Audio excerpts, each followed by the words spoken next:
Hello, Face. Here's mine. How's everyone doing? Hi, Blake, Steve, Stelios, Velu. Hello, Glenn. How are you? Let's have a great week.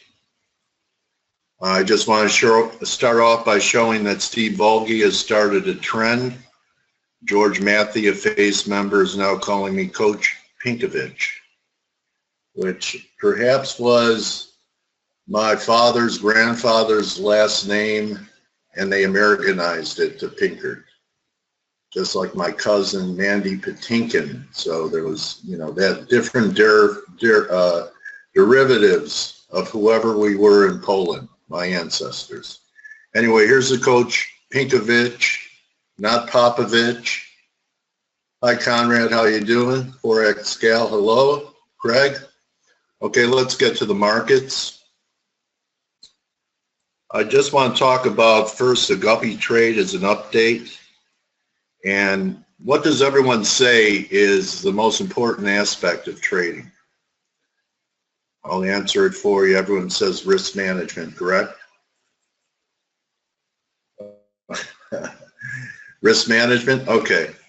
Well, part of risk management, they're not divorced, they're actually very closely related, is money management. Risk management, money management. So last week was a pretty good example of money management in the guppy. So on Tuesday we had a sell, okay? Down here I said take half. So you booked maybe 150, 200 on half and moved your stop to BE. And then I said look for a rally to 47 to put that half back out. We went to 704. And then on Friday I said take half of that for about 80, 90 pips, and I'll trail your stop on everything over 47, which we had a big spike during the session or when I was interviewing somebody Friday, and you would have been out. So you had 3 winning trades and 1 BE trade. That to me is money management. How are you? How you doing today, Ash?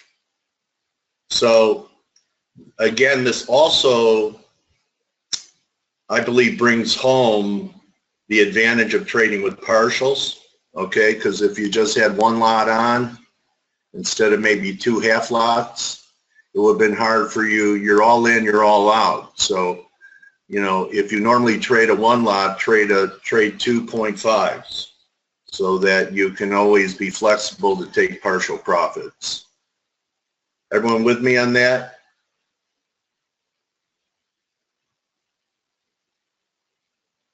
Okay. So now let's get to the markets here. Guppy, I would assume that the Guppy is going to make a new high and clean out the stops here, maybe go to 148. But the big feature today and this week is going to be Euro, okay? So most people are looking at the Euro this way, up against a weekly trend line right here, right around the 115 and change level for a major breakout. I'm looking at it this way, as a potential 3 drive to a top formation over 115. I don't think we're going to take 70 out if we rally another 50 pips.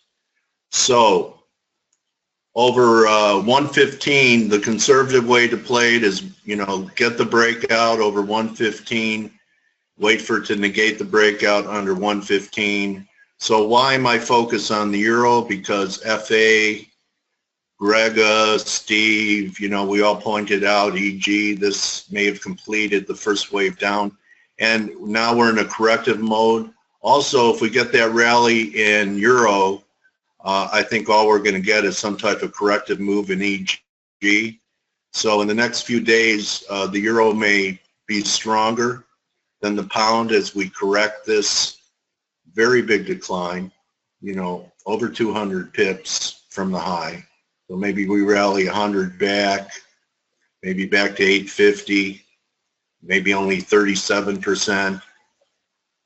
Okay, and then finally just the dollar. So everyone know where my head's at. I'm looking for the potential of a false breakout and a third drive to a top and Euro USD, where most of the world's going to be calling, and they could end up being right, going to be calling it a major weekly breakout. Give me a Y if you're with me. And it's not that I'm bullish a dollar, but why can't the dollar rally back to 580, even back to the breakdown, 98.5 before the next wave down? Because I believe that the dollar is going to at least retest its 92 level before there's a chance for anything really positive in the dollar. I think we revisit 92, maybe take it out. So this by no means is a bullish dollar call. I'm just talking about the euro possibly being set up for a correction. We're not there yet. So that's really going to be a key technical technical event in the euro, is this 115 level and a breakout. So who knows, maybe we go to 1580 first, 1550, but the third drive formation says if we don't have a throwover, that it should start to have some problems at about 1511. So keep an eye on the RSI. Remember, it's probably not today because EG still has some room to correct. And with that, if we get a rally back in euro yen, back to 130, to me that would be a shorting zone that I'd be attracted to. So write down the big round number of 130 in euro yen. There's a decreasing, do you mean descending triangle? You must mean descending triangle. Okay. Yeah, that's pretty bearish. Okay, so maybe we could come back and test the breakdown. So let's see who on the team is around. We have Blake here. Okay, so actually, before we get on to Blake, just very quickly, I want to answer a question before I forget. Jason, our friend, is asking what happens in the what it means if there's a number next to the ForexAnalytix app, the mobile app. It just means you have notifications. So it's not an update. The update will be done by your phone as you've set it to update the rest of the apps automatically or manual, whatever. Just wanted to clear that up. Sorry about that, Dale, but just wanted to. That's okay. No, that's important. Any macro on the phone? Nothing that jumps out now. Let's have Blake first, and then on the phone. Oh yeah. Yeah. I want to see your chart on the phone app. Yeah. Okay. I'll do my best. Hey, look, guys, we're only about a month away from preseason football in the NFL. So Blake, I'm fading back in the pocket, and I'm throwing you a screen. You're sweeping out to the right. Take over, buddy, and take. I already got it, pal. All right. So you were actually discussing the pound yen a little earlier, and actually I've been, even though I'm not trading it, I've been pretty focused on it. The pound yen, just kind of looking at what we're dealing with, it's trapped. I feel we broke out of this little triangle, okay, which is actually a pretty major breakout. The pound itself looks pretty bullish. I'm a little nervous about the yen though. That's my big hang up right now, and I'm short the dollar yen. So and I'll explain to you guys the reason why. The dollar yen, we have a head and shoulder pattern, but I'm really not going to get too aggressive until we start breaking back into this, underneath this triangle. But the reason why I'm bearish the dollar yen is I'm looking at gold, which gold and silver are squeezing. Here's gold coming out of this channel. Okay, broke out of the channel. It also, thank you, still has that inverted head and shoulder pattern, so that we still have some room to go. Maybe 1250. And we're at 1235 right now, and gold's firm, so gold's moving higher. Silver back above 16, so this is creating that false breakdown, the one below 1560. So I'm pointing out the precious metals are looking better. And typically, you know, if you look at the, let's go to the, here's the yen futures, okay? Like here's the yen futures, and I'm just going to make them a line so you can kind of see that this is the yen futures. And then let me compare that to gold.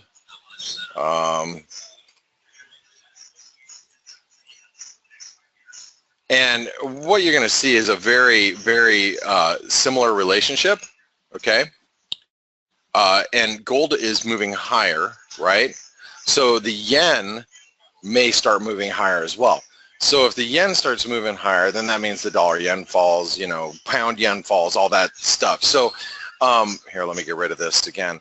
So just doing a little bit of correlation analysis here, I guess the point I'm trying to make is the pound yen's kind of being pulled in two different directions. You've got a stronger cable, but you know, the pound's right up against resistance, the pound dollar, which we discussed in the week ahead video, if you remember.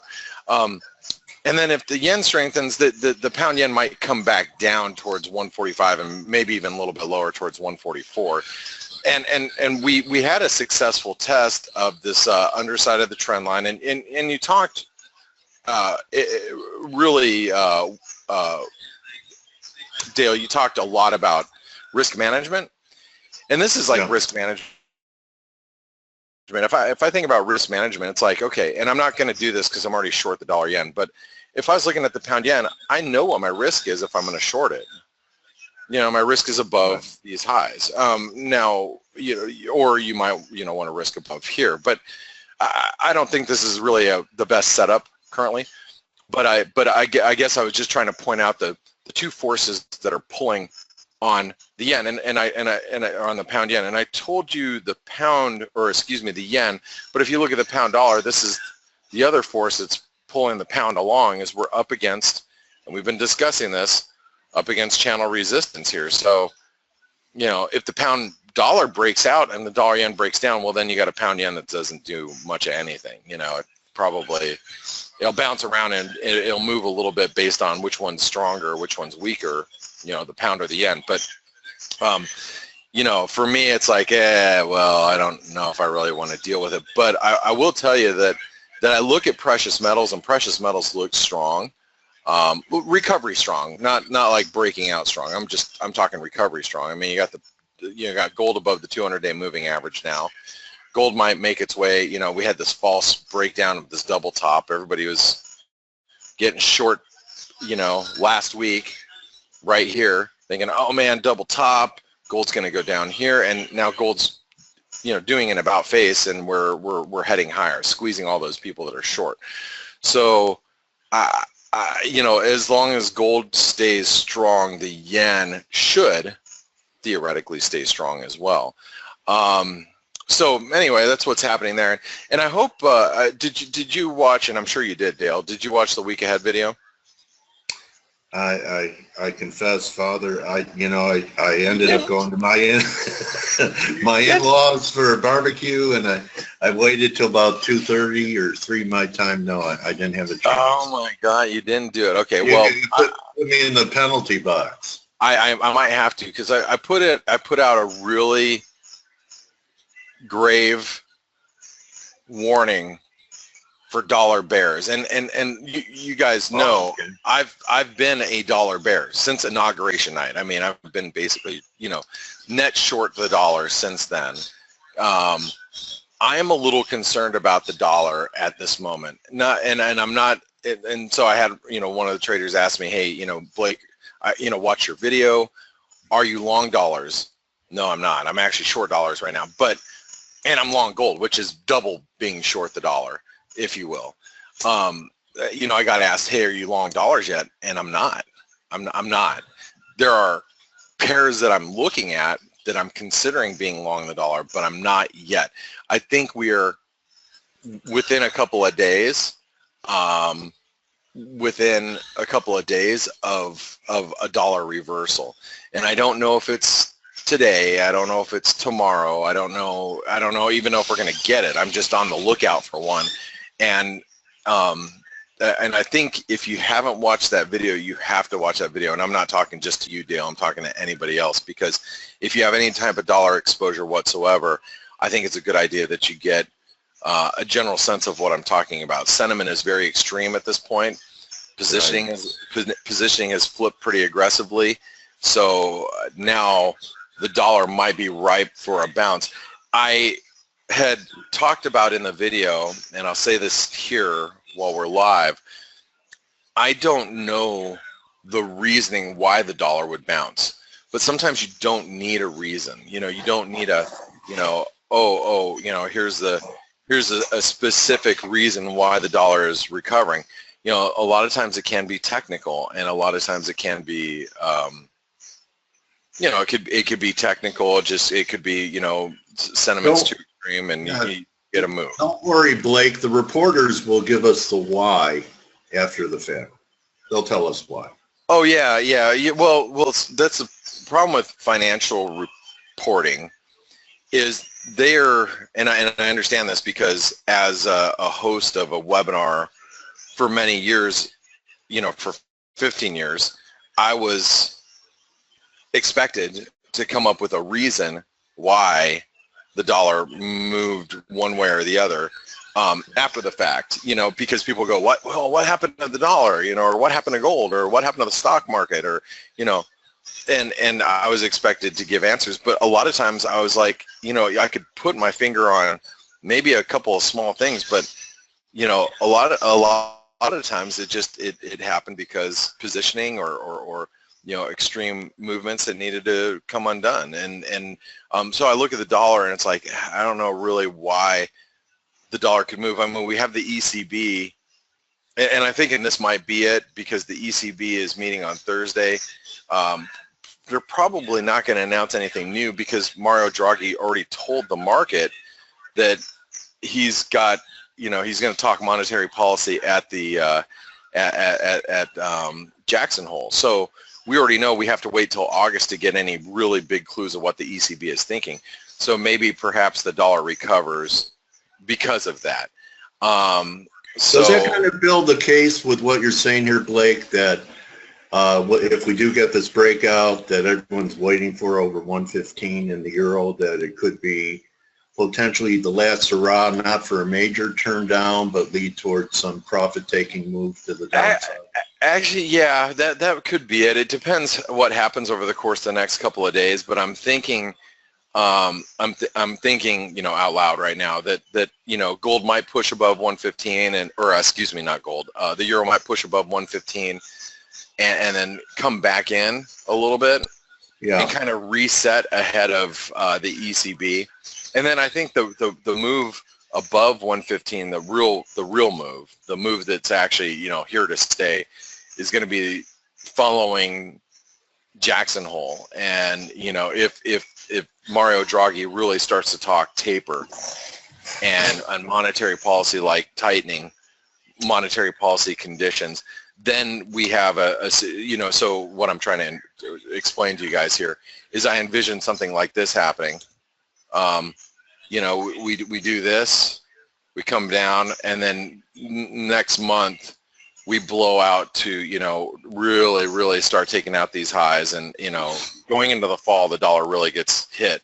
If I had to envision what I think is going to happen, and what I think is going to happen doesn't necessarily mean it's going to happen. It's just, you know, if I'm trying to plot it out in my head, what do I think it is?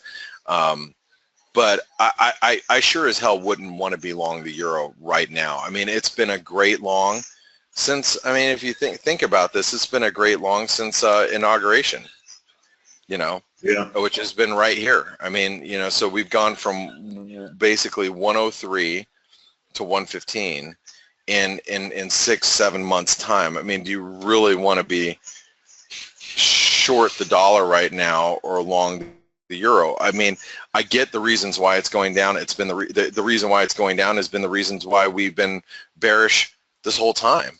You know, monetary policy is normalizing globally, and, you know, and we're seeing signs of that. I think the ECB is not going to move this month, which may allow for the dollar to recover a bit. and then we get news from the ECB that, you know, Mario Draghi next month, that we are you know, indeed going to be tapering with the ECB and tightening monetary policy conditions, and that'll put the dollar back under pressure and possibly, you know, put us in a very big breakout situation sometime in, you know, towards the end of the year. That's the way I envision it. That's why I don't. I'm very. I like it. Yeah, I'm very nervous about getting long the euro up here. You know, and then, you know, I naturally will get the question from you guys, not necessarily you, but our listeners. Well, Blake, if you're not bullish the euro, are you shorting it? And I haven't seen those, you know, those clues yet that I should be. You know, I haven't seen that yet. I want to be long the dollar, but I don't know if I should be just yet. Matter of fact, you know, I was just looking here. You know, Blake, you know, you have great intuition. Okay, go ahead on the peso, but you know what? I was going to say the peso really starting to spike up. Did we have some nice little recovery here? I don't think it's any news. It's just kind of, it's Chop City right now. But people with good intuition, their biggest problem is not sitting on their hands, because they usually recognize something developing before the market does. Yeah. You know what I mean? Thank you. It becomes a discipline issue. Yeah. Fortunately, I spent a lot of time in getting disciplined in the Marine Corps. So I do see that as it is an issue for a lot of people. Yeah, I could agree with that. You know, I look at this dollar Canadian. It's the positioning had flipped so aggressively, so fast, which we had anticipated, that now this one might be I believe the dollar Canadian, and I've been saying this for the last, you know, week. I really do think it's a sell rally situation. I just don't know if I would be necessarily, you know, long or short down here. You know, I think that we're going to get some sort of recovery. I just don't know where or when. I think it's entirely possible, you know. So anyway, just some thoughts about what I'm feeling. But again, if you did not, and I'm not talking just to you, Dale, I'm talking to everybody here. If you had not seen the week ahead video, make sure you watch it and listen to it, and because I think I gave a pretty good explanation of why I feel and how I feel about the dollar and what those reasons are. Yes. Good morning, my friend. Good morning, Steve. Just to take you know, to take the advantage of what you just said, to remind to people that, you know, the videos that we make that are open for the public are posted on our YouTube page. So if they just go to YouTube and you know, search for ForexAnalytix, they will find there categorized, you know, all the videos we make. So in case they're wondering where to find it, that's where they're going to find it. Yeah, very good. Yeah, and make sure, you know, you type in ForexAnalytix as we spell it with the X, and you'll find those videos. And we have a ton of videos there. Make sure you like them and subscribe to the channel. You know, and there was a couple of comments that came in on the video, and I appreciate those comments. Really nice comments this week about, you know, this week's video. So what else did I want to say? I can't remember now. You know, Steve, you stopped my train of thought. So I'm. Oh, sorry, mate. That's okay. I forget what else I was going to discuss. But anyway, oh well, I know, Steve, you're going to talk about the stock market, and you're pretty bullish here, aren't you? Oh yes, I've been since early last week. You know, for me, the signal for the move lower was the Nasdaq, that I had some confluences there, and that's why I went short. But also the Nasdaq was my signal for the move higher, because as I was explaining last week as well, the Nasdaq produced a perfect ABC correction lower, perfectly channeled. The target of AB equals BC was almost perfect. I mean, it was like 95% there. This was a very clear, from an Elliott wave perspective, technical pattern, and even from a basic technical perspective, if you look at it now, it's like a perfect bull flag with the low of the US elections up until the high that we saw at the 10th, 9th, whatever it was of June, being, let's say, the pole, and now we got a flag. And I believe that any pullback to retest this bull flag is going to be a good long opportunity. As I've explained plenty of times, fundamentally, I do believe that prices are ridiculous, but as we've seen plenty of times in the past, that will not on its own be enough to guarantee that we're not going to have even more ridiculous prices before we actually see a crash at some point. All right. Well, I'm sure people want to see what you're discussing. So since the open is happening right now, I'm going to pass it over to you, Steve. Okay, mate. Have a nice trading day. Thank you. You guys have a great trading day, and thanks everybody for being here today. I'm going to pass it over. Blake. Thank you, Dale. Blake. And I just want to remind someone, it reminded me, Lydia is going to be with us today at Faith Might. Lydia Adam Finkley, Everything Cable is Lydia. But she was awesome. ready to do it. She was ready to do an interview at 9 because I also have her booked in September, and that's our new time. So everyone that's hearing my voice, in 2 weeks from today, you need to reset your alarm clock unless you're in Europe, because you're probably already having a glass of wine and dinner.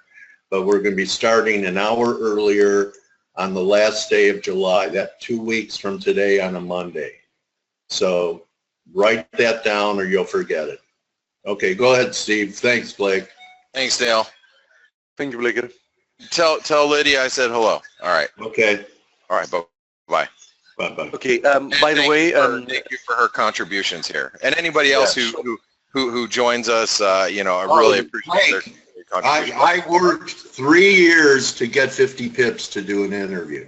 He'll be with us tomorrow.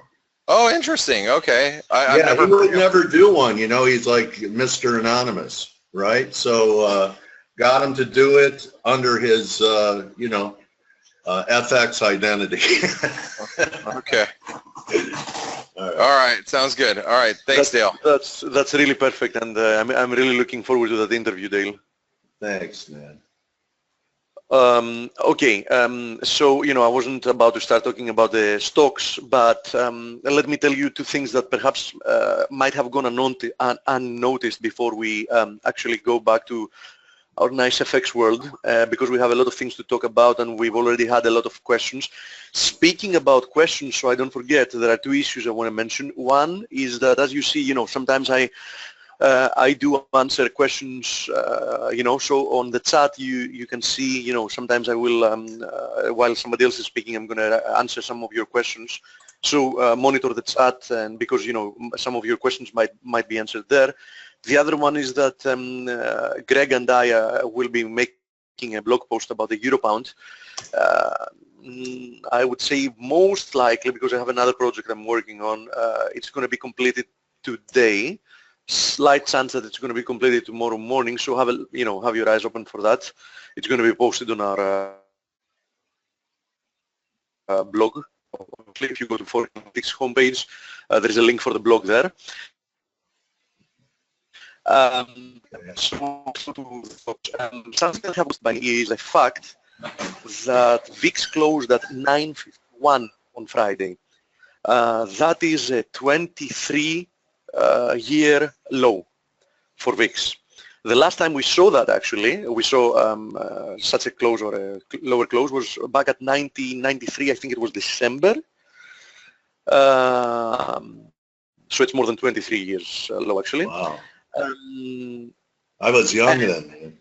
Yeah, I was even younger than you. Actually, I was in school. I was in the first year of high school, actually, yes. You were still in diapers. Yeah, almost. Yeah, not exactly. All right, buddy. I need to make two comments about this. First of all, obviously, complacency is, at great levels. But second of all, if you go back to a chart and look where the S&P, for example, which is considered like the benchmark for risk, was at 1993, you will realize that we actually kept on rallying for years. Okay, I'm not implying that we will keep on rallying for years.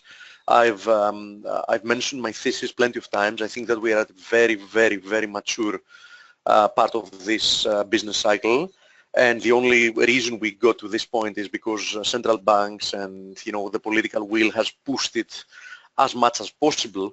But the fact remains that this is not a sign that we're near a top. Okay, I mean, we're closer to a top than the bottom we saw back at the financial crisis. There is no question about it. And we were discussing with Greg as well on Friday that there is a decent upside potential still from where we are, but we are at a very mature phase of the cycle. So I understand why people are very hesitant to be long, but honestly speaking, if you had to be something here, there are no signs that you should actually be short. A lot of people have tried it and a lot of people have been chopped up. And trust me, when we actually do see a top in the indices, you are going to know. You're not going to wonder. You're going to know for sure. Because, it will usually come up with a big catalyst, and then it's going to be, up with the escalator, down with the elevator situation. You're going to start seeing some serious sell-off pressure and some panic to come. But until then, as Greg mentioned as well, there is quite likely that we still have the last leg of a mania phases, okay? So, of the mania phase of this huge bullish uptrend. So be very, very careful, and I understand if your fundamental bias is to be short here, but there is quite a big chance that you will lose money if you're trying to do that. So as I said before, this was a bull flag, also a perfect ABC, and a pullback to retest the broken flag will most probably get more buyers interested. Okay, another level that you could watch is this one, then 5,686 Nasdaq. So for example, 5,767, then about 100 handles lower. Any pullback to these areas is very likely to create a new buying interest. So that's what I'm seeing with the Nasdaq, and as the Nasdaq led a very limited sell-off in the SPX as well, because as you see, it was very limited. We had said back then when we were here that, listen, okay, this is fine and nice, but there is no party unless we break below 2,400.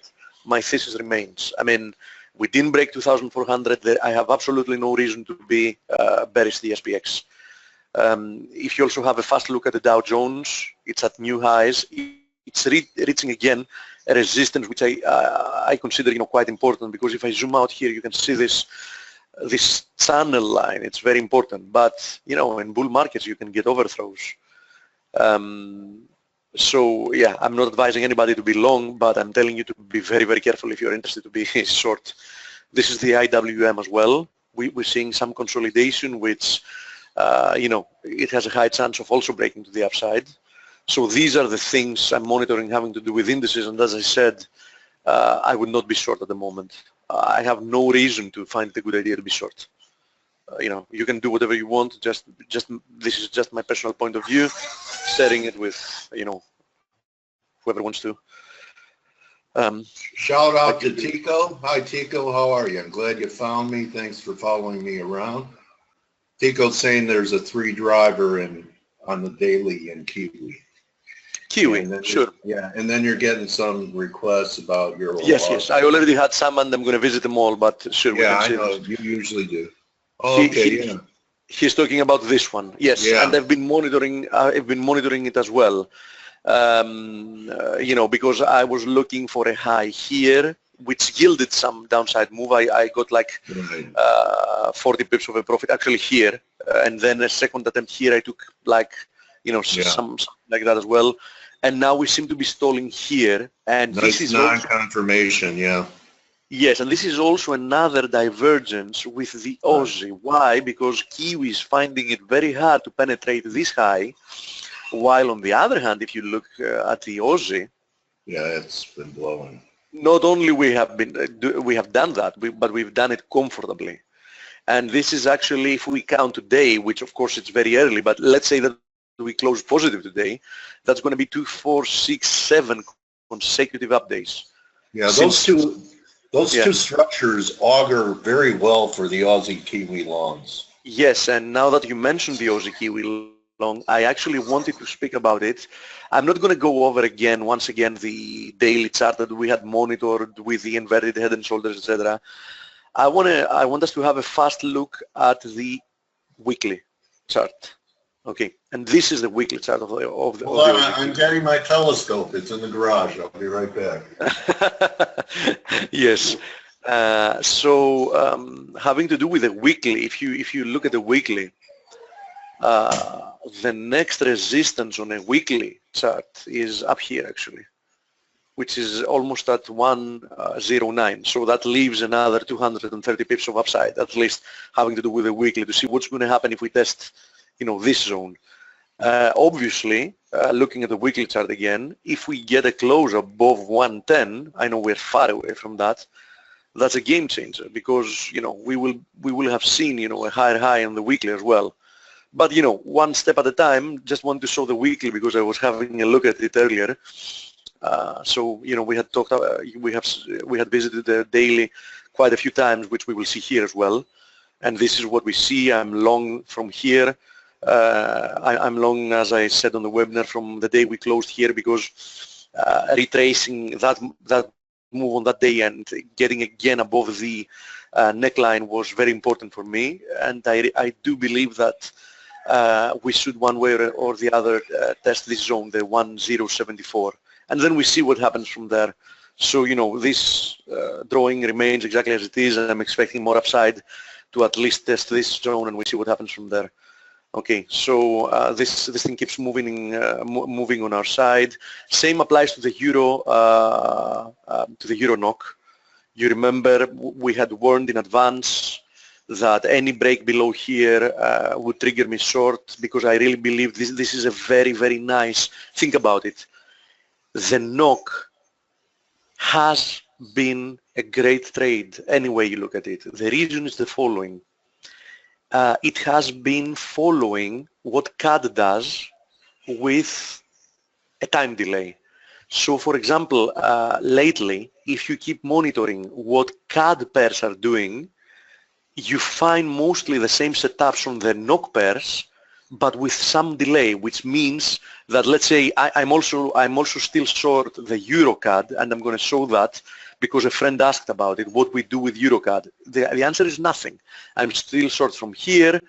My target is here at 144.46 because we have the confluence of the 200 EMA, the ABC, which is a very minimum target, and we're closing the gap as well. And as you see here, the price action proves that this thing is incapable of rallying. Incapable. I mean, we tried to rally on Friday. We retraced all the move back. The previous day we had a rally, then we actually reversed and closed on the lows. I mean, I have no reason to believe that something has changed here. So as we saw this break of EuroCAD, I think that it's quite likely that EuroNOK is at the same stage, but quite a few days earlier. So what I'm looking here as a support zone is, the first one is at 924. So my first target is at 924. I remain short. This gave you a very good opportunity to follow, as I said, what USD CAD did, and the same thing applies to USD NOK. I'm also short there. Also, this seems to be following USD CAD, but before I show it, I want to show USD CAD because I had a glimpse and I had told you what I think is happening with USD CAD, and I think that it's now looking more and more obvious, and I think this is what the USD NOK is trying to do. I think that the structure in USD CAD is 1, 2 of a bigger structure, okay, and then it's an extended 3, which is 1, 2, 3. We will soon see a 4th, a 5th, then a deeper a higher rebound to be the 4th of the whole structure, and then another low. This is extremely bearish. This is an impulsive move. There's absolutely no question that this move is impulsive. Absolutely no question. So what I expect to see from here is at some point get a rebound. That doesn't mean from here, I'm just drawing it. Then get a new low. Then get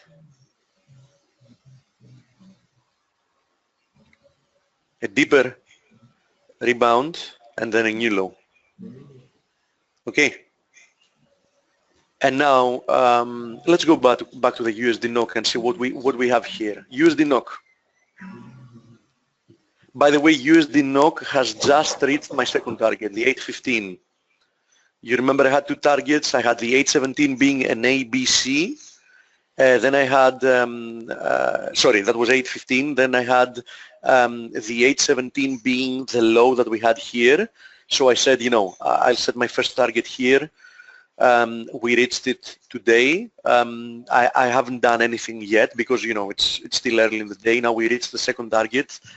I'm going to see what it's going to do today. I might take 50% profits. The reason I'm thinking of not doing it is that there is a chance that we're seeing a copy of the same price action here. So perhaps the USD NOK is displaying the same price action with some delay. So perhaps this is a 1, 2, an extended 3 perhaps, a 1, 2, 3, a 4th, a 5th, a 4th again of the bigger structure and the 5th. So if that's the case, I'm expecting USD NOK to still keep moving a lot lower than here. And I would honestly just refrain from taking even 50% profits yet, and you know, keep my full position for you know, for even, you know, bigger profits. Why not? I mean, I'm seeing absolutely nothing you know, that tells me that this is not the structure we are having in USD CAD, as I said. So using the CAD pairs as a guide. So great, Steve. The last couple of months. I just have to ask you a question. Did you go and see Madame Rue to help improve your trading? Who? Madame Rue. Maybe who is it?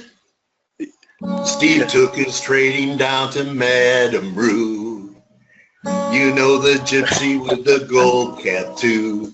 She's got a pad down on 34th and Vine. 7 little bottles of Steve's trading so fine. That Madame Rue. That's worth applause. That's fantastic. Martin is saying, hi, can I disagree with today's host only if he's talking in a very short term? Look, you can't be bearish stocks, but how can you say don't advise to be short with so much to gain to the downside, or is he talking for today? Okay, let me answer that. The host. First of all, yes, that's exactly how I understand. First of all, I'm not the host. Dale is the host. Second of all, I want to say the following. Let's take your thesis. I'm saying, okay, you're saying only for today. Okay, so where would you place your short? Let's take SPX. Where would you place your stop loss to be short? And let me ask you the same question. If we had the same conversation at any given point in this uptrend. So for example, if I told you not to be short, I don't know, here, or if I told you not to be short here, is there any chance that, or here, is there any chance that the stop loss you would have put wouldn't have been already triggered? Yeah. So the point is that, no, first of all, I'm not talking only for today. I'm saying that this kind of an uptrend, when it actually turns, it's going to turn, initially the turn might seem soft, but then it's going to accelerate, and when it does, the downside is going to have like a huge potential. I will add one caveat. I think Nick's harmonic targets for this wave, and she was looking for another high, you know, a few weeks ago, was right around the 25, 60, 65 level.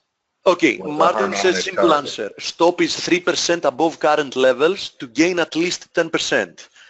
Okay, Martin, I'm not mocking you or anything. I completely respect what you say, but you know, I always like to also have a mathematical approach to that.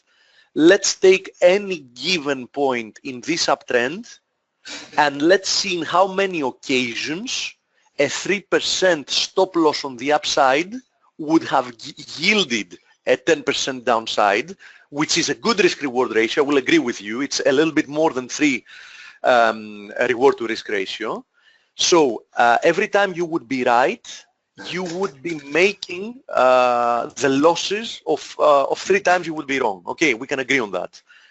If we go back to this chart and seeing how many places, if you put a 3% upside stop loss and the 10% downside targets, if we see what the ratio would be between your winners and your losers, just by eyeballing it, I would say that it would be 10 to 1.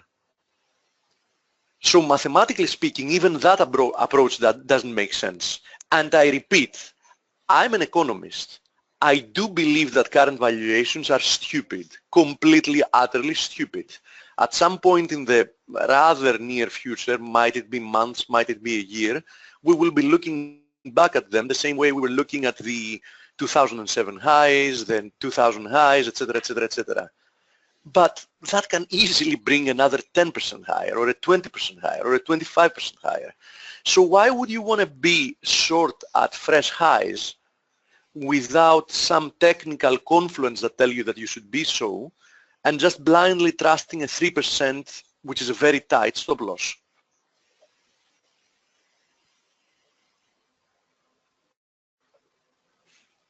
Okay, I have it. We have channel resistance and the Fib confluence. I'm an economist too, my friend. I'm talking now, not 2 years ago. In this moment, I'm talking. Okay, sure. But as I said, for example, NASDAQ, in my eyes, it has a good potential of moving more than 3% higher before it moves 10% lower, because you talked about 10%. So as I said, in my opinion, as you saw, I didn't advise anybody to be long. I'm not getting long this thing because my thesis is that those valuations are crazy. I also repeated that on Friday. But my thesis is that somebody should be extremely careful to be short, because this is, you know, this was another bear trap. This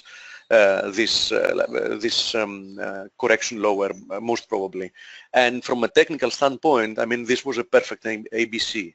So, you know, as I said when we were around here, that I believe that this thing is bullish now and might be leading, be going to new highs. Let's see, when I first said that, because I warned when we were around here, we've moved since 2.5% higher. So, you know, from the first time I said, please be careful because the NASDAQ is displaying clear signs of turning higher, and this is a perfect ABC correction, we're already 2.5% higher. So, for example, if we had this discussion 3 days ago, which I know we didn't, it's not that you told me that 3 days ago, but I'm just randomly saying, we would have already reached like 0.5% away from that stop loss.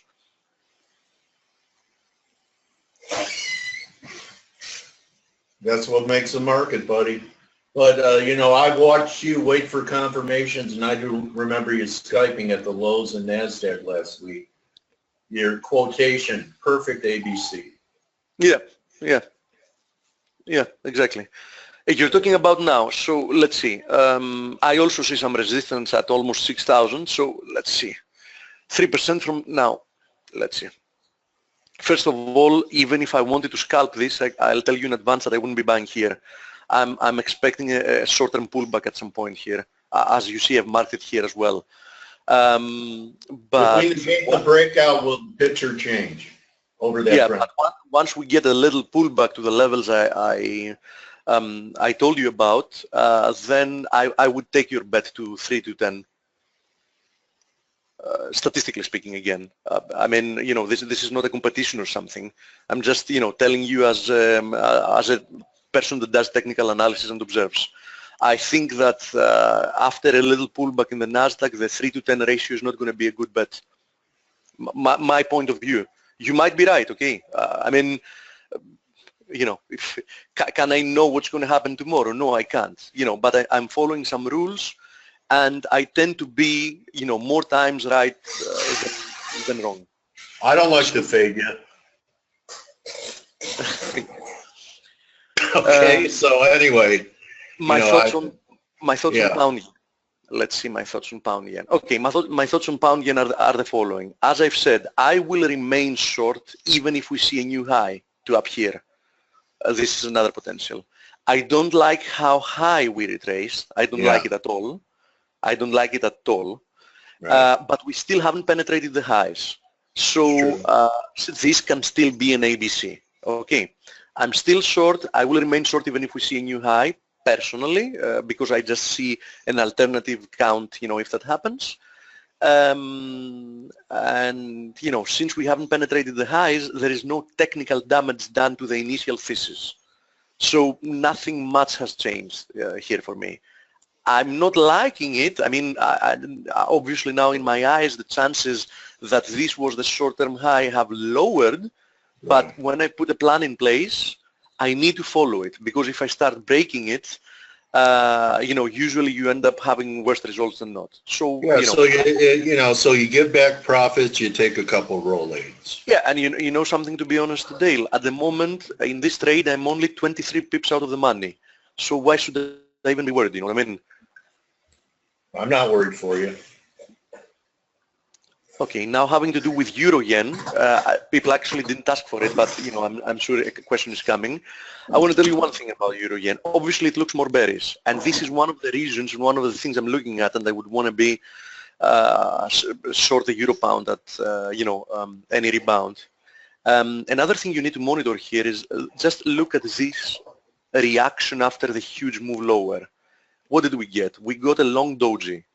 What did we get after that? We got an inside spinning top. This is a very weak correction. This is a correction in time. I mean, in the short-term basis, this is a correction in time. This is bearish.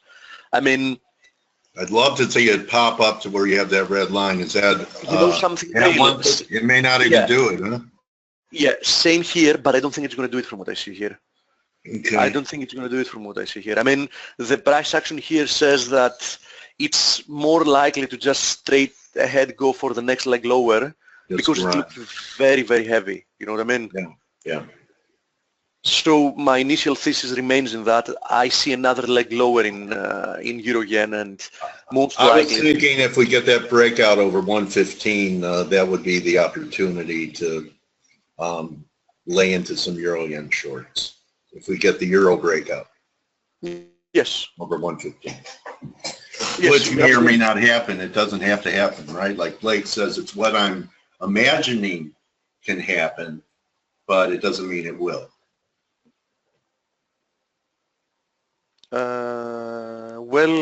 Martin says, okay, thanks for answering. My pleasure, Martin. And you know something, this is a place that we come to also, exchange points of view. And, many of the listeners that we have in are excellent traders.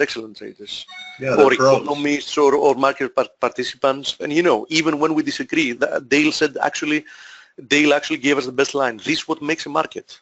I mean, this was what makes a market. The fact that you always have people interested in both sides of the coin, and sometimes you're going to be right, sometimes I'm going to be right, and that's what makes a market. The end goal is that I've disagreed plenty of times with Blake as well. He's proven to be like an amazing trader. That hasn't stopped any of us being profitable. You know what I mean? Obviously, when we disagree, one of us is going to make money out of a trade. But, that's why, you don't take a single trade at any given point. Okay, before I go to the USD yen, which I see friends asking, we've already had questions about the pound Kiwi. So let's have a fast look at the pound crosses. Steve, actually, I've seen people be on opposite sides of a trade and both make money depending upon time frames. That's very true as well, because you might end up losing very little money when you're wrong, because that's what the best traders do. They end up losing little when they're wrong and making a lot when they're right. And that's what makes them profitable. And actually, that kind of an approach to the markets is what makes sometimes traders that are like 40% of the times being right still make a lot of money. I've seen that. I've actually seen that. Pound Aussie is testing again, a very important zone. Obviously, a break below here is a very, very bearish outcome. Very bearish. We have the 200 DMA. We have this zone here. So, we covered this. This was the only of the crosses that I actually took some losses. and I did very well for doing that, because obviously I would have taken more, and it looks very bad, honestly. Pound Kiwi, on the other hand, looks better, but it's still confined here in in a very choppy zone. I mean, if I didn't have Pound Aussie in front of me, I would have said that this, and I've already said it, that this is likely to produce another leg higher. So if I watch this on its own, I might even be long, but seeing how the other crosses behave, I'm actually staying away from being long. I'm not going to be short, but I'm not going to be long either. Okay. Let's have a look at the USD yen. Okay. What's the situation here with the USD yen? First of all, we're not still in the zone that I'm monitoring. That for me is very critical. The 111.60, 112. I want to see what we're going to do from there.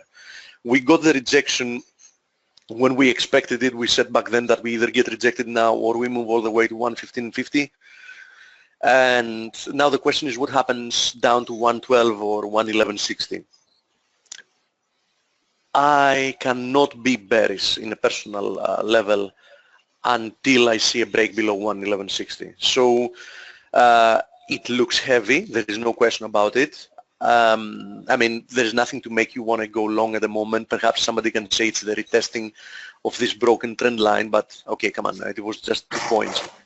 It's not like a very seriously tested trend line.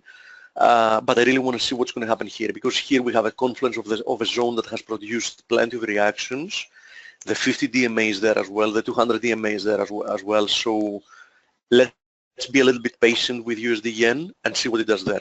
And we'll be here, we're here every day, and we can discuss it again, seeing what it does from here. If it slices through this zone like butter, then we can have a completely different discussion, you know what I mean?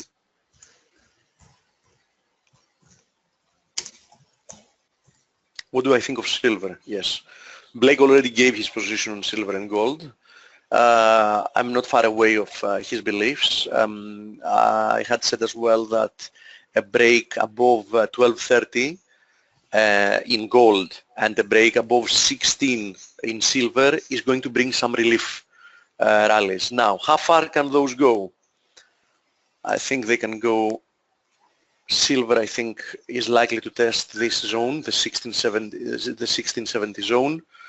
And for gold, Blake already gave his target.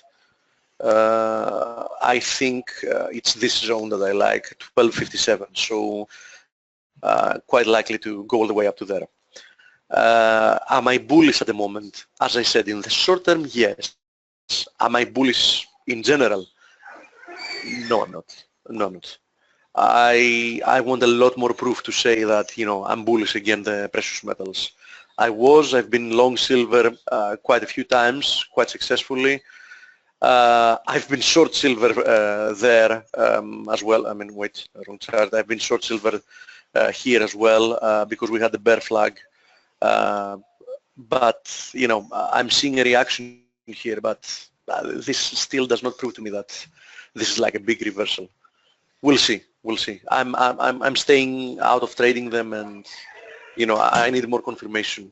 For the time being, I maintain a neutral to bearish bias. If I had to say something, neutral to bearish. That's how I see them. How about Kiwi yen? Kiwi yen. Yeah, sure. No. Because Tico's commenting, and Tico was a great set of eyes for me in LAR on FX Street. So he's seen the 3 driver in both Kiwi yen and Kiwi. So it looks like that's what they had drawn up here when we had a look at it. Right. 3 days ago. That's what I thought might have happened. Okay. And it's likely, as you say, it's likely to get a retracement and then perhaps a new high. I think structurally I'm missing one more high after a correction. Really? Okay.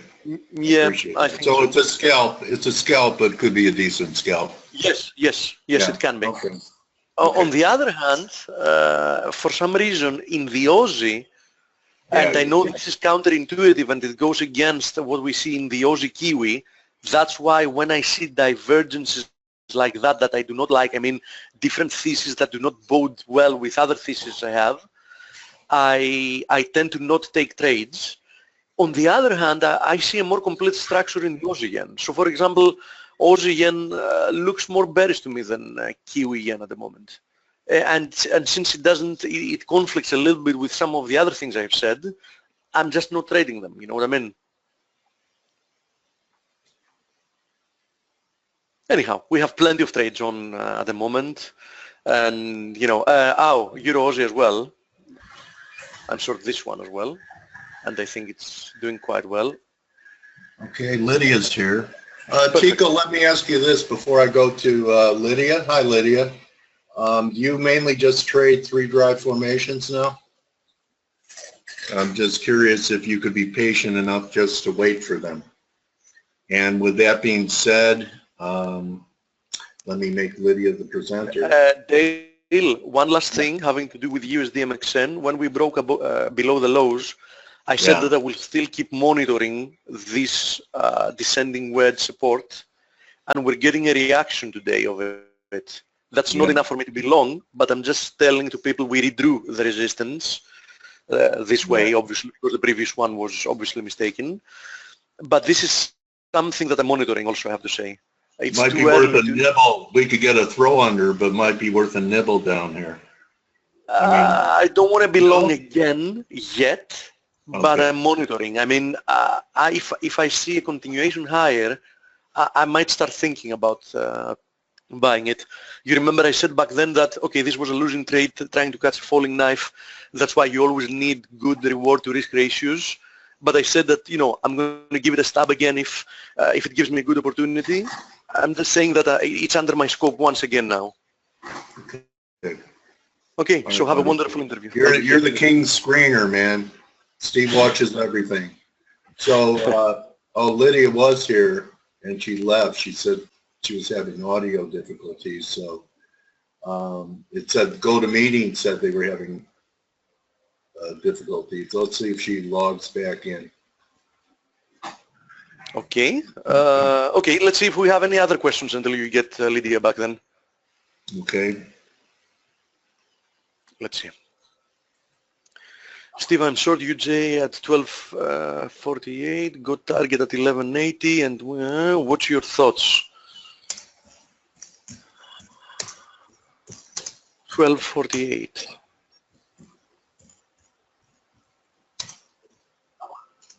Yeah, you're not telling me though, Ben, you're not telling me what your stop loss is, so I have no thoughts. You know what I mean? Dale, so you know I'm here, but I have a warning that GoToWebinar is experiencing audio difficulties and they have no sound. Yeah. But she's logging back in, and maybe when I make her the presenter, there'll be no issue. I just didn't make her the presenter yet. So let's see when she comes back in. Yes, Conrad says that on Euro Yen, statistically 2 red inside bars, assuming the 1-day closes around current level. I agree with you, but this is an assumption. We have to see if it's going to be true. What he mentioned is that if we have a second inside day in Euro Yen, where is it? Who cares? I'm going to type it. So what Conrad says is that if we have another inside day today, that's statistically a bearish signal. Yes, I agree, but if we have another inside day, then you also have a very easy way to trade that. You trade the breakout of the previous inside day. If it's up, to the upside, to the upside. If it's to the downside, to the downside. This is you know, a very well known tactic having to do with how to handle the inside day of an inside day. Okay, I'm going to try Lydia now, Steve. Okay, she's here. Let me see. Yep, she's here. I'm going to make her the presenter. Make her a presenter. So we'll see what happens, Lydia. See if we have sound for you, Cable Queen. Yes. We do have sound. All right. Okay, enjoy the interview. Thank you, Steve. Blake says hello, Lydia. Hey, Blake. Everyone welcome Lydia Idem. Everyone welcome Lydia Idem Finkley at Faith Might. Specializes Hey, Dale. Good morning, everyone.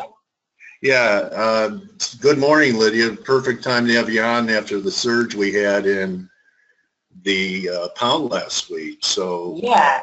I see you want to start with the pound against the commodity currencies. So No, let's tell start us with what you're seeing here. Okay. Yeah, let's start with cable because I think that one's probably the one that caught everybody a little bit off guard last week. Just in terms, maybe in terms of direction, not for me. I've been bullish the pound for several months now. We were just waiting. We had a lot of this choppiness going on, you know, for probably most of the year. But it was when we broke above $1.2775. You can, you know, I marked it here, and we just kind of had this grind. I couldn't get in because we weren't getting these retracements. You know, I love the fibs, and I couldn't get an entry point. And even when we topped out at $1.3048 back then and back in May, we were still coming to this line. So we had a lot of, when we finally broke below it, we had, you know, we had a lot of sellers come in, and this is actually the 50% fib of, you know, this entire kind of grind higher. And it's right there, right into the 38, touched below, had a little bit of former highs, and then we powered higher. So I have been bullish for this for, I shouldn't say most of the year. I should actually say I was bullish, and then we had the election, out of the UK, the snap election, and we had that hung parliament. I was probably one of those, well, I was definitely one of those who just thought the hung parliament was bearish, that this was going back at least to 125, and then we would see, you know, what would happen after that. And it just didn't play out at all. And what was really kind of fueling my bearishness was really against the euro pound. And we were seeing this thing just go, despite even, you know, some of this grind upward against the dollar, the pound was steady weakening against the euro. So I mean, I was steady bearish on the pound, and at the same time, against everything else, is when we were having these kind of downturns in on the other crosses. But I was still turning bearish, and I thought hung was gonna be it. That was gonna be what she wrote, and we didn't get that. And in fact, so when we start to see fundamentals and technicals like not moving together, the technicals will win, right? Every time. So, and then the fundamentals will tend to follow later.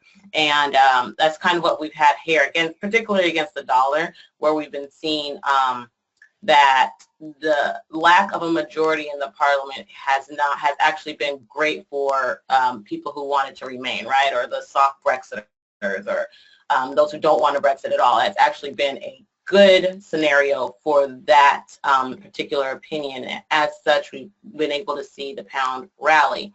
But another thing I think, Okay, go ahead. Well, I see that you have fibs drawn here, Lydia, which to me implies you're looking to buy a break, buy a pullback here, and I'm curious if you have any, like, what your upside targets for perhaps the pound could be if you remain bullish for the rest of the year. And then the second question was, you showed EG. To us, that was a pretty significant reversal, which actually favors pound strength over euro strength. So that may even add to your thesis. Yeah. So first, the upside target, probably see it better on a weekly chart. Yeah. Maybe I can come in a little bit. Well, weekly we can stay here, I guess. So my weekly chart, if I could clean this up a bit here, my upside target is actually 133.50 first into 135. So this kind of rezone where when we first had this breakdown in 2016 below 135 for the first time in some decades, we kind of had all these kind of spotty highs. I think people remember when we couldn't really gain any traction lower, right, until until May came in and said we're having a hard Brexit in March, and that's when we got this break lower to 120. So that's my upside target, is actually 133.50 conservatively, and then 135. I definitely think we're going to go to 135. And what I think will happen, if it happens during the summer, I think we're going to have kind of this grind action that we had that we've been having at $1.30, where we touch 130, or with the 130, where we touched 130, we kind of dip below, and then we kind of grind sideways, and finally we broke out last week. We're probably going to get that same kind of action around 135 and 133.50, just kind of grinding out until we get some direction. I think we'll get direction, that kind of direction probably in the fall, when we're all, you know, full steam ahead with momentum and liquidity. But I really thought we would trade sideways all through the summer, you know, typical summer doldrums. So I was quite pleased actually with the breakout in the pound dollar. And I think that, you know, you just got to be discriminate with your entries. But yeah, I'm a bull. I think the dollar weakens, and I think that dollar weakness actually fuels the pound higher. What's been surprising is that this entire run has been following the euro higher against the euro pound, particularly when the French election ended up not with a populist candidate, right? So with their presidential election, we really saw the euro take off. And I agree that the reversal last week is very significant, actually, because we were looking at the weekly. When we got that surge, that rallied to 89.50, and this candle was green. Last week's candle was green, and it was the first time. It was the first time since this, the May's announcement of an election, not an election, but of the hard Brexit in March, and the trigger of the Article 50 when we went up to 92. It was the first time that we had a green candle on the weekly chart above 88.50. And yeah, so, false breakout. Yeah. Right. So I'm thinking, oh, if we close up here, not only would it be bullish, I mean, it would be a confirmation of the candle prior where we closed right at 88.50, and that would indicate, for me, definite bearish run, a bullish run to 90, right? And so we got that immediate reversal, and I was still fairly confident. I think I had this fib here drawn in. 88, yeah, we were dancing at 88.50, and I said, okay, you know, you could still roll up, we could still bounce from here, and we did, and then we fell over and we rolled over here into 88. And I had another fib drawn, and I think we could see that maybe on the daily chart. I had a fib from here drawn, which showed us we could find some support at 88. Right here at this 50% line, 87.97, so 88, and I was long there too, and then we fell over on Friday. And this support here is, you know, we have all these former lows, and what I was looking for at the open was, to this week's open, was a bounce higher. So to me, if we had popped right at the open, we would have had all these former lows, would have been some support. We would have seen that, okay, we had buyers stepping in at a great price level, right, to take us to 90. And what we got was we got some sogginess, some weakness, and we having a bounce right now. Really, this bounce to me is just a retest of these lows. So you favor selling rallies in euro pound now? I actually am. Okay. And I've been bullish the euro pound for months. Had a great run on it twice. I've been able to catch these waves, and so to me, the fact that we are really just testing lows, to me, we're testing former resistance or former support after a breakup, the support level. And we can draw a fib in here to see if we really get like pound weakness really kind of falls over, particularly against the euro. So, against the dollar. So if we see this start to really fall, like, you know, it's coming off of the highs now. If we see the pound dollar able to fall more, now that the euro pound is actually being led by pound strength and not euro strength as it has been over the last couple months, a rally would take us back to here, but you can see even as high as 88.20 really isn't a reversal or a call for bullishness. So just a fib here, just to see really how high this bounce can get before you need to turn bullish, and we would actually have to close again above 88.50 to even get bullish. And I don't think that's something that we're going to see. And if you've been trading the euro pound for any length of time, you're going to know like 88.50 is huge resistance, right? We've seen failures at this level time and time again, particularly after, you know, these great run-ups.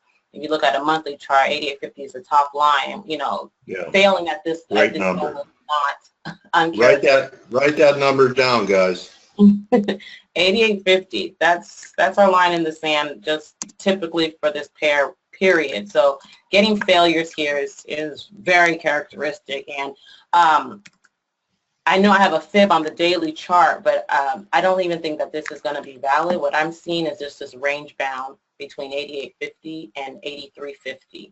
I think if pound strength is going to take over, we're not going to see a fib play here. We're going to see a fall back to the bottom of the range. And what we're looking for here is this 86.50, 86 zone.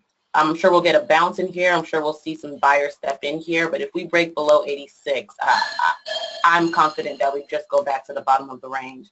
And you know, the possibility of the break that we had in September, having a break of equality from last week's high is also a scenario, which would, you know, kind of be an ABC before maybe the bull market resumes. We're on the verge of, before we go to Guppy, Lydia, I want to give you kudos for staying the course, long equities with your RIA base, your client base. Congratulations on staying with that. So you're very welcome, well deserved. So yeah, you're seeing we're sitting here at potentially a major breakout. Is that the way it looks to you, or do you think maybe one more pullback before we go? So we're getting that pullback. So funny enough, this last week, even last week, I was looking at this setup against 148. It's a bit of a trend line. But really looking at this setup against 148 and thinking that we could get a push lower as we were getting some yen strength, maybe early in the week. And that didn't play out. So, I mean, I think that was early last week or even the week before. And, you know, I thought that, you know, we could get this kind of break and we would break lower. And so we did this, and last week even, I mean, I was positioned 2 weeks ago, got stopped out when it popped above 147.50. We got this break to 145.50, and if we were going to get yen strength, then we would have seen this fall lower, and we got buyers coming in. This is not a fib. This is just people coming in at support. Some former lows back here in April or in back in June. And what I'm seeing, to me, is this is pretty significant. Even though we've fallen below 147, the fact that we've been able to forge some candles above the trend line here is something we haven't done at all. So even if we go back to this level again, we have these couple candles, we keep coming in at 147 or 147.50, and we've kept falling and failing, right? But this is kind of the first time this week that we're kind of seeing a little bit of support, and bulls trying to come in and push this higher. So yeah, I actually do see a break higher. I don't think that I think any dips like this will end up being bought. It's just been difficult to kind of gauge how much this thing is going to dip and where the buyers are going to come in. You know, it's been 146, anything kind of below that, this has been 145.50. Has just been an opportunity to buy. So yeah, I stand kind of with you guys on the fact that this is kind of poised for a break higher, and obviously we don't get proof of that until we can get above 148 and hold above 148. But it looks like, you know, we might get a triple top here, and I think that we would see actually a break higher, particularly if this pound strength continues to roll for us. Okay, great view, Lydia. At first you had, I believe, the pound Aussie up, so your view on the pound versus commodity currency. So the Aussie, yeah, so this is the pound against these commodity dollars, like Friday I just said, or even early yesterday, I just said, you know, correlations are shot. There's no correlations right now in the market. And that's obviously my view as pound, but just feel like any kind of standard correlation hasn't been playing out with the pound. Like we've been seeing pound weakness against everything except the dollar. And then we've seen, you know, we saw the pound strength last week against everything except the Aussie and the CAD. For obvious reasons, CAD, they had that's a great point, Lydia. You know, that's happening everywhere. I mean, there were days last week, U.S. dollar yen was down 100 pips and the S&Ps were up 10 handles. Right. And that's supposed to be risk off. Yeah. Right. Dollar was down, but oil hasn't really moved higher.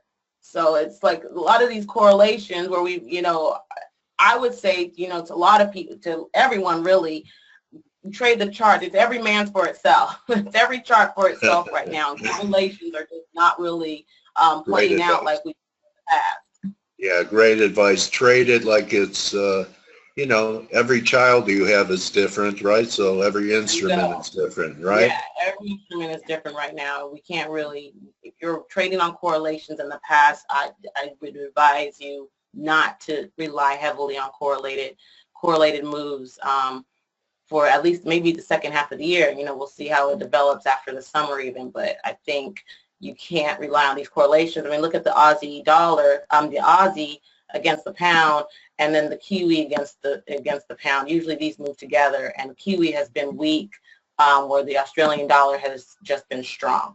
For me, I think, well, I see it here on my 240.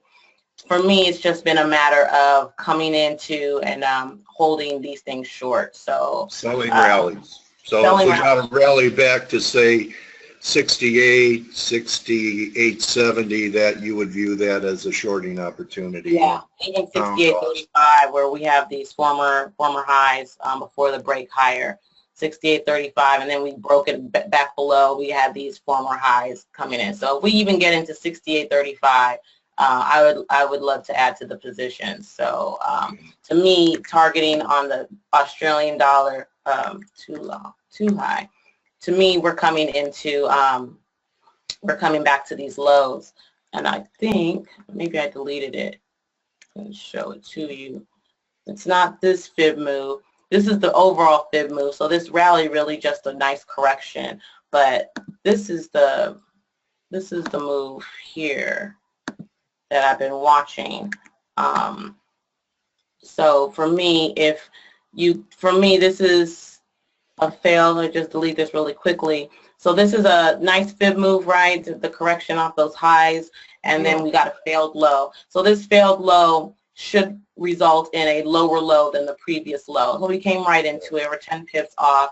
It's likely that we'll test the lows again and break. If we break, we come into the 61.8. And if you know, for me as a fib trader, this is our line in the sand. Right. If this goes, then we're falling back to the low. You know, you're looking for a reversal. 61.8 goes. So I'm actually looking for a move down to these lows, and basically it's just a matter of patience, because we'll have things like this pound strength coming in across the board, which is obviously a selling opportunity against the Australian dollar. So I would expect this one to get lower, and Australian dollar last week kind of broke out, and I would expect that we see Australian strength, especially as the RBA I'm sure it likely gets more dovish. More hawkish, and they haven't. They've been very neutral. But I think as these other central banks pick up the tone, it might prompt them to also do so. We might see this thing actually get rolling. The CAD is kind of the same way, and we're getting a nice bounce off last week's lows here. But you know, it's turning over already, and we have this trend line. So same thing here. For me, it's a matter of selling rallies. I think the Canadian dollar will only get stronger, and if you're looking at it, you know, for a target, you're going to have people coming in targeting, you know, 162, all these former lows here. So a bounce out of 163.50 is actually right in line with support, right? So just finding opportunities to get in short and take this for a longer term target. I mean, I think again, this is another fib move on the weekly chart, which, nice correction. This one's targeting new lows below 57.30. It's going to be a grind to get down there, especially as the pound strengthens against the dollar. But I think that CAD strength and Australian dollar strength is definitely in play, even against the pound as it gears up against the dollar. And just to round it out, the Kiwi just has been in no man's land. So, I mean, this one has just been, I've just been staying away from. There's, to me, no trading opportunity when there are better opportunities and better looks in the other pairs. So this is just not one that I'm willing to chase around. But, 179 has been the range top. 177 has been the range bottom. And, I mean, I would just, if you're going to trade the Kiwi, I would keep it to ranges and not really trade a breakout until we get the breakout. No need to guess. Or just leave it alone until it resolves itself and trade the other pair. There's a lot of great opportunities. I've been very happy this summer. We haven't had the doldrums quite as much as we've had in the past. So it's been a good summer so far. Right, Lydia. You have anything on an exotic like a pound Swiss or anything like that? A pound Swiss. Well, let's check it out and look at the or any other pound to wrap it up with, any other pound cross that you may want to show. Let's look at the pound Swissy. We want to take it out to weekly. Yeah, I mean, if you're going to, I remember when this thing was at 155. That's when I was trading it. So, but 130, so this thing looks to me range bound as well. And so, yeah, I think, look, we've come off the bottom of the range and we're kind of mid-range. So, you can look at a fib here, but I think, yeah, I think you sell rallies here, right? Because after this kind of break below, I think this was, maybe that was back in 2015. But I mean, as long as we're starting being capped here by these former lows, even here where we are now, is really just a test of these lows. So to me, this thing looks bearish, and selling rallies here. Actually, I think we're right in the thick of it. Zoom in a bit. Yeah, we're right in the thick of it. So you can actually, or right here. So if you zoom in a little bit, yeah, I think you kind of missed the opportunity to get short on this guy. Actually, I would actually wait for another bounce. See if we can't test 126. We're only 30 pips off from there. So if it can come back into 126, you want to short with, your stop above the highs from last week. And you want to try to see if you can target at least 125. That's kind of these former highs here. And if we get below 125, then we can see a continuation lower. But until then, yeah, this definitely looks like a short from where we are now. Okay, Lydia. So how would people go about getting your excellent quid report?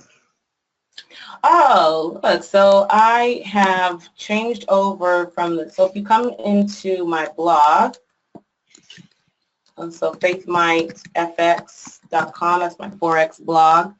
If you come there, you can see Learn with Lydia. I have some links here. Learn with Lydia will take you to some of the courses that I have set up. So I took the quid report oral, and now it's really just some one-on-one coaching and teaching with the quid report instead of a written report. I've gotten a lot better feedback with it, doing it kind of over video and doing a hangout with students that way. You can invest with me. I have client investors. I'm a registered investment advisor now, so we can work together in that capacity as well. And so, come to my Forex blog, faithmightfx.com. Click on the links and see how I can work with you. See how we can work together. Okay, Lydia. Thank you so much for stepping up for FACE today. No problem. Thanks for having me back. And I'll see you in the fall, right, my trading warrior sister? Yes, absolutely. We'll see some of this stuff resolve itself and see where we stand versus what we saw today. That'll be fun. Thank you, Lydia Idem Finkley at Faith Might, my trading warrior sister, for your great looks and views today. Thanks so much, Bill. Take care, everyone. All right. Thank you, Lydia. All right, Face. Adios. Remember, don't just count your pips, count your blessings. We'll see what happens with the euro this week. Kiwi looks, there's a few 3 drives that Tico pointed out, Blake pointed out. Some important looks about don't be too aggressively bearish a dollar in here. And of course, Steve Volge updating on his positions. He went to Madame Rue, the gypsy with the gold cap tooth, who has a pad down on 34th and Vine with 7 little bottles of Steve's Trading So Fine. So see everyone for Turnaround Tuesday. 50 Pips will be with us tomorrow. He's an anonymous guy, but you can learn from people who hide out behind a handle, and I'm going to show it tomorrow. All right, guys. See you, my Trading Warrior brothers and sisters. Enjoy your summer day. See you for Turnaround Tuesday and at 50 Pips. You see the link right here in the box. If we're helping you achieve your goals as a trader, click the link. It'll cost you 10 cents a day. They have the whole dream team working for you 24/6. See you tomorrow. You too, Ash.